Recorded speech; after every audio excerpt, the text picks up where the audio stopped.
ప్రభుత్వ డ్రైవర్ల సంఘం ఖమ్మం జిల్లా శాఖ ఆధ్వర్యంలో టీజీఓ రాష్ట్ర అధ్యక్షుడిగా ఎన్నికైన ఏలూరి శ్రీనివాసరావును సన్మానించారు.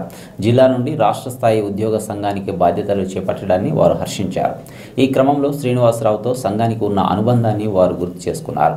డ్రైవర్లు ఎదుర్కొంటున్న సమస్యలను ప్రభుత్వం దృష్టికి తీసుకెళ్లి పరిష్కారం కోసం ప్రయత్నించాలని వారు కోరారు. ఈ కార్యక్రమంలో సంఘం జిల్లా అధ్యక్షుడు ఎండి అబ్దుల్ హకీం, ప్రధాన కార్యదర్శి హర్నాథ్ రెడ్డి, ఖాజామియా, బాబురావు, విద్యాసాగర్, నయీం తదితరులు పాల్గొన్నారు.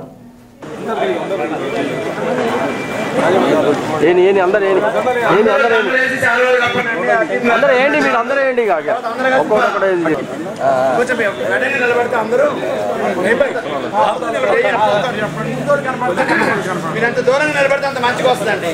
ప్లీజ్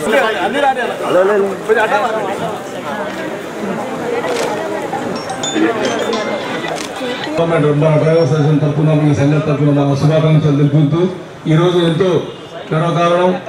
ఈరోజు అన్న ఎందుకంటే జిల్లా రాష్ట్రానికే అధిక గెస్టెడ్ అధికారుల సంఘానికి వచ్చినందుకు ఇక్కడ ఎంతో పేరున వాళ్ళందరికీ మేము ఇప్పుడు మా సంఘం తరఫున ఇప్పుడు అన్నగారు ఒక పిలుపు పిలిచినా కానీ వాళ్ళ ముందు ఆదాయ కావాలని చెప్పేసి టీజేసి కాబట్టి ఎందుకంటే ఇలా మాకు ఫెస్టివల్ ఉంది కాబట్టి అన్నగారికి మన సభాధ్యక్షులు సత్యనారాయణ అన్నగారికి అడిగినందుకు మాకు ఈ అవకాశం ముందుంచినందుకు మా సంఘం తరఫున ధన్యవాదాలు తెలుపుకుంటూ అదేవిధంగా మాకు కొంచెం సన్మానం కార్యక్రమం కూడా చేసే నమస్కారం అవుతుంది ఇలా ఫెస్టివల్ కాబట్టి అధ్యక్షుల గారికి మాకు పర్మిషన్ ఇచ్చేసే మనం చేసుకుని పోవని అన్నగారు ఇలా ఏలూరి శ్రీనివాసరావు గారికి ఘనంగా సన్మానం ఎప్పుడు పెట్టినా కానీ మీకు పిలిచినా కానీ మేము మా సంఘం తరఫు నుంచి ఘనంగా సన్మానం చేస్తాం.